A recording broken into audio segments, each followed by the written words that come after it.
नमस्कार। आज का हमारा टॉपिक है क्लाइमेट ऑफ इंडिया, भारत की जलवायु, ओरिजिन ऑफ मानसून, मानसून की उत्पत्ति। The term monsoon has been derived from the Arabic word मौसम meaning season. Thus, the monsoon are seasonal winds which completely change their direction of flow with the change of season. They flow from sea to land during the summer and from land to sea during the winter. Monsoon शब्द की जो उत्पत्ति है वो अरबी भाषा के monsoon की उत्पत्ति अरबी भाषा के मौसम शब्द से हुई है, जिसका अर्थ होता है मौसम या ऋतु। तो अरबी भाषा के मौसम शब्द से हुई है, जिसका अर्थ है मौसम या ऋतु। अतः मानसून पवने वो पवने हैं जिनकी दिशा ऋतु के अनुसार बिल्कुल उलट जाती है, चेंज हो जाती है। ये पवने ग्रीष्म ऋतु के 6 माह समुद्र से स्थल की ओर चलती है तथा शीत ऋतु के 6 माह तक स्थल से समुद्र की ओर चलती है। उल्फ ने कहा है, मौसम के अनुसार क्रम परिवर्तन करने वाली पवने मानसूनी पवने कहलाती है। मानसूनी पवने कौन सी पवने होती है? जो अपने क्रम में परिवर्तन कर लेती है। तो मानसून से आशय ऐसी जलवायु से है जिसमें ऋतु के अनुसार बहने वाली पवनों की दिशा उलट जाती है। चेंज ऑफ सीजन हो गया और change in the direction of winds हो गया। सिम्पसन ने कहा है, मानसूनी पवने वास्तव में व्यापारिक एवं पछुए हवाओं के उत्तर और दक्षिण की ओर स्थानांतरण से उत्पन्न वायु की धाराएं। Theories regarding monsoon. मानसून उत्पत्ति के सिद्धांत में बहुत से सिद्धांत हैं। तो उत्पत्ति के सिद्धांत को हम 2 भागों में बांटा गया है। इसको पहला है प्राचीन अवधारणा चिरसम्मत विचारधारा, ये जिसको हम क्लासिकल थ्योरी भी कहते हैं। दूसरा आ जाता है मॉडर्न थ्योरी या आधुनिक विचारधारा।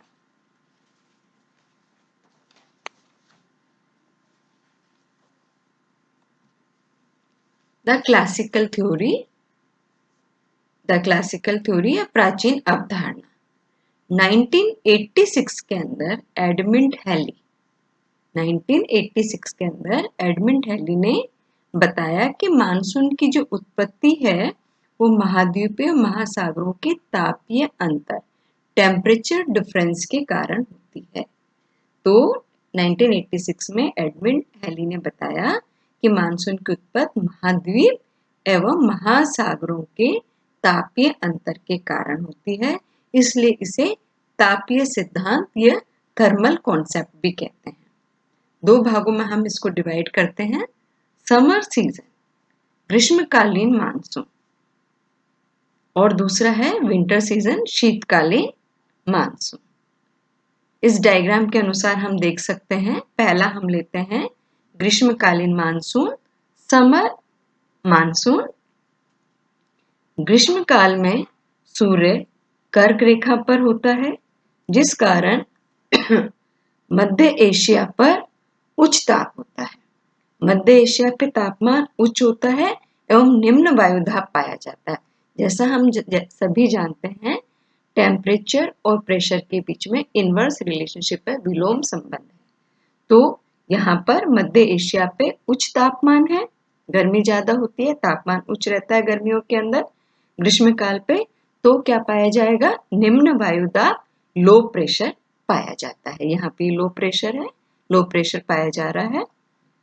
जिसके विपरीत ये नीचे अरेबियन सागर है, जिसके विपरीत अरेबियन सागर या बंगाल की खाड़ी में निम्न ताप ऊपर के कंपैरिजन है। एशिया के कंपैरिजन में जो बंगाल की खाड़ी और अरब सागर है, जो इंडियन ओशन है, वहां पर तापमान कैसा पाया जाता है? निम्न पाया जाता है। तो वायुदाब क्या हो जाएगा? वायुदाब उच्च वायुदाब पाया जाएगा, हाई प्रेशर पाया जाएगा, जिस कारण हवाएं समुद्र से स्थल की ओर चलती है एवं भारत एवं सीमावर्ती देश में वर्षा करती है। जैसे हम जानते हैं हवाएं आपके हाई प्रेशर से लो प्रेशर की ओर चलती है, तो ग्रीष्मकालीन में जो हवाएं हैं वो समुद्र से स्थल की ओर चलती है। बिल्कुल ठीक इसके विपरीत स्थिति हो जाती है शीतकालीन मानसून के अंदर।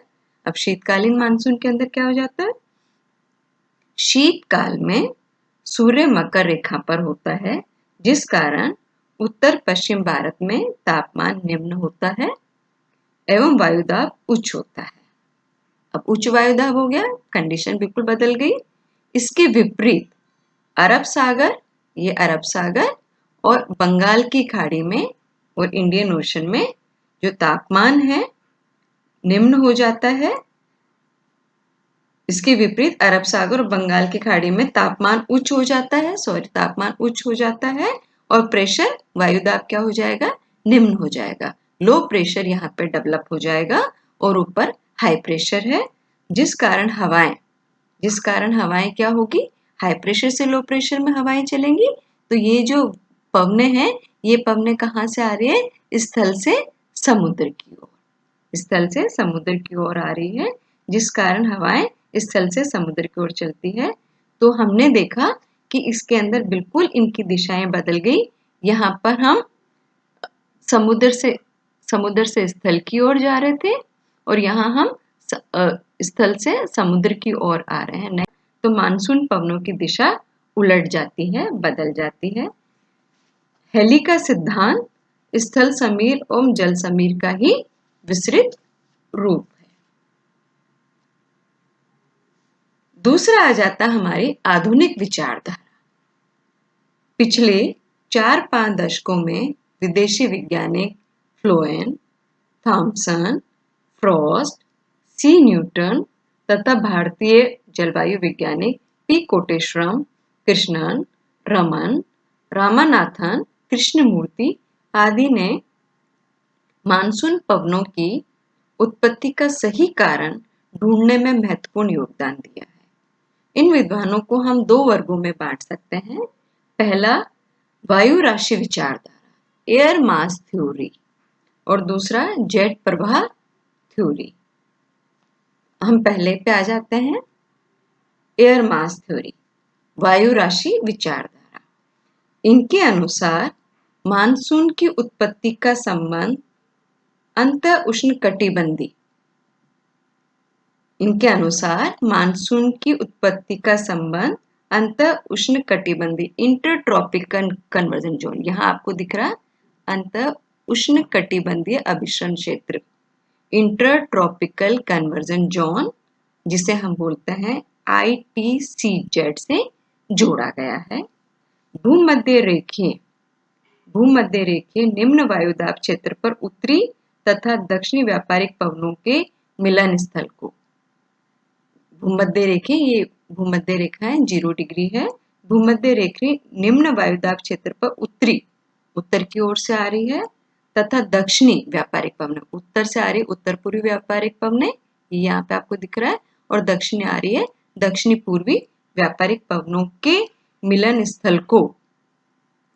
दोनों पवने जहाँ पे मिल रही है, उत्तर से आने वाली पवने, उत्तर पूर्वी व्यापारिक पवने और दक्षिण से आने वाली व्यापारिक पवने, दोनों पवने के मिलन स्थल को ITCZ और ITC कहते हैं, इंटरट्रॉपिकल कन्वर्जन जोन। ये ऋतु के अनुसार अपनी स्थिति बदलता रहता है। ये इंटरट्रॉपिकल कन्वर्जन जोन जो है वो ऋतु के अनुसार, चेंज ऑफ सीजन के अनुसार अपनी स्थिति बदल लेता है।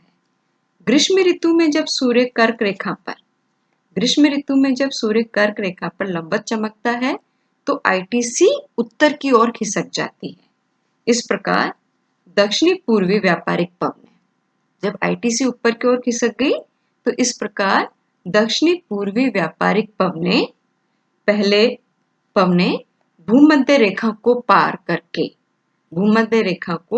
पार करने के बाद उत्तरी गोलार्ध में प्रवेश कर जाते हैं। इंटरट्रॉपिकल कन्वर्जन जोन उत्तर की ओर खिसक गया तो जो व्यापारिक पवने हैं वो भी भूमध्य रेखा को पार करके उत्तरी गोलार्ध में प्रवेश कर जाती है और फेरेल्स के नियम के अनुसार यह पृथ्वी की घूर्णन शक्ति कोरोलेसिस फोर्स के प्रभावाधीन अपनी दाईं ओर मुड़ जाती है।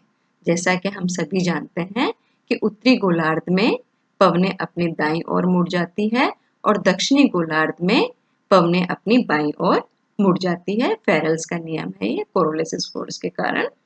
तो प्रभावाधीन अपनी दाईं ओर मुड़ जाती है तथा दक्षिण पश्चिम दिशा से उत्तर पूर्व में चलने लग जाती है ये पवनें।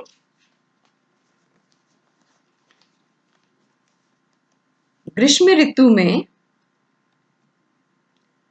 ऋतु में आईटीसी भारत के उत्तरी मैदान में स्थित होती है। इसके परिणाम स्वरूप दक्षिणी पश्चिमी मानसून पवनें अरब सागर तथा बंगाल की खाड़ी से चलना शुरू करती है। आईटीसी को कभी कभी मानसून गर्त, ये हम कह सकते हैं मानसून ट्रफ भी कहते हैं। अब इसके अंदर देखा हमने कि ये आपके उत्तर पूर्वी व्यापारिक पवनें हैं। ये यहाँ पे आपके दक्षिणी पूर्वी व्यापारिक पवनें हैं। जब ये दक्षिण पूर्वी व्यापारिक पवनें इक्वेटर को भूमध्य रेखा को क्रॉस कर देती हैं, अभी ये दक्षिण पूर्वी हैं, जब ये भूमध्य रेखा को क्रॉस कर देती हैं, उनके ऊपर से गुजर जाती हैं, तो फेरेल्स नियम के अनुसार ये दाईं ओर मुड़ जाएगी और इनकी दिशा क्या हो जाएगी? दक्षिणी पश्चिमी। इनकी दिशा हो जाएगी दक्षिणी पश्चिमी। तो ये दक्षिणी पश्चिमी मानसून कहलाती है। और जिस सीमा पर दक्षिणी पश्चिमी मानसून पवनें, ये दक्षिणी पश्चिमी मानसून पवनें और उत्तर पूर्व की व्यापारिक पवनें से मिलती है, उसे हम कहते हैं मानसून सीमांत, मानसून ट्रफ। 1951 में फ्लोएम ने मानसून पवनों की उत्पत्ति वायुदाब एवं पवन पेटियों के स्थानांतरण से होती है। इसकी इस श्रृंखला को गतिक संरचना डायनेमिक कॉन्सेप्ट कहा गया है। भूमध्य रेखीय क्षेत्र में दोनों गोलार्धों में व्यापारिक पवनें उत्तर पूर्वी एवं दक्षिण पूर्वी आकर मिलती है। भूमध्य क्षेत्रों में दोनों गोलार्धों में व्यापारिक पवनें उत्तर पूर्व और दक्षिण पूर्व आकर मिलती है तथा ऊपर उठती है, जिस कारण ये क्षेत्र निम्न वायुदाब का केंद्र बन जाता है। यहाँ पवनें मंद गति से चलती है और इतनी मंद गति से चलती है कि इनको पहचानना मुश्किल हो जाता है। इस क्षेत्र में चलने वाली पवनों को, भूमध्य रेखा वाला जो क्षेत्र है, इस एरिया में चलने वाली पवनों को भूमध्य रेखीय पछुआ पवनें, इक्वेटोरियल वेस्टर्लीज कहते हैं, जो इक्वेटर के पास में चलती है।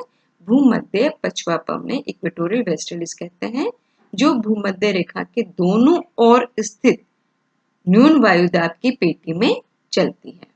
इसको आईटीसी अंतर उष्णकटिबंधीय अपसरण कहते हैं।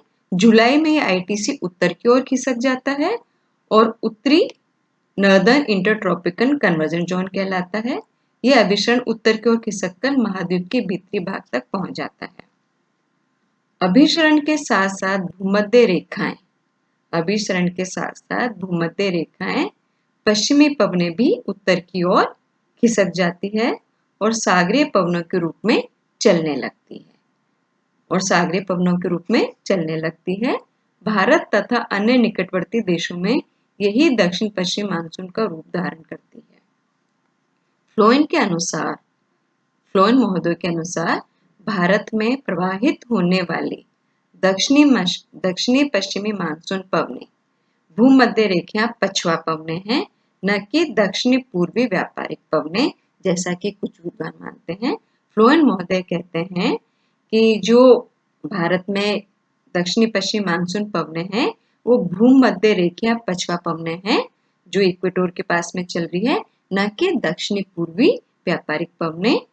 ये फ्लोएम का मत है। थैंक